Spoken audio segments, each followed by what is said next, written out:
ఏమండి, బహుమానాలు తీసుకోకూడదని కాదు, తీసుకోవద్దని కాదు, కానీ అది టైం కాదని ఎవరికి తెలిసింది? ఎలీషా గారికి తెలిసింది. కాబట్టి నువ్వు టైం కాని టైంలో వెళ్ళి ఏం చేసావు?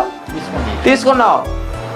మరి తీసుకున్నవాడు నాయన గురువుగారు నేను పలానా చోటుకి వెళ్ళి నేను తెచ్చుకున్నాను, ఏదో నాకు పిల్లలు ఉన్నారు కదా అందుకే తెచ్చుకున్నాను మాట చెప్పాడు అని చెప్పకుండా ఏమంటున్నాడు? నేను ఎక్కడికే పోలేదు, ఇక్కడే ఉన్నాను అంటున్నాడండి. అంటే ఇప్పుడు అబద్ధం ఆడినందుకు నయమానుకు కలిగిన కుష్టు ఇప్పుడు ఎవరికి వచ్చింది? గెహజీకి వచ్చింది. అంటే పాపం చేసినందుకు గెహజీ ఏమంటించుకున్నాడు? రోగాన్ని అందించుకున్నాడు.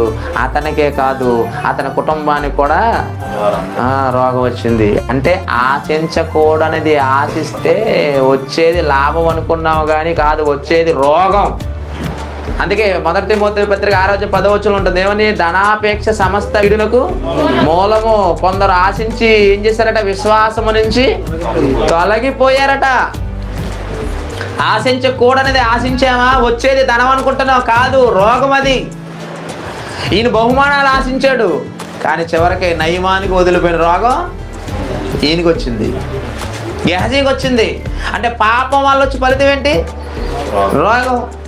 అలా అన్నప్పుడు ఇప్పుడు మనలో డౌట్ వచ్చేది, ఏంటి రోగాలు వచ్చిన వాళ్ళందరూ పాపాలు చేశారనా?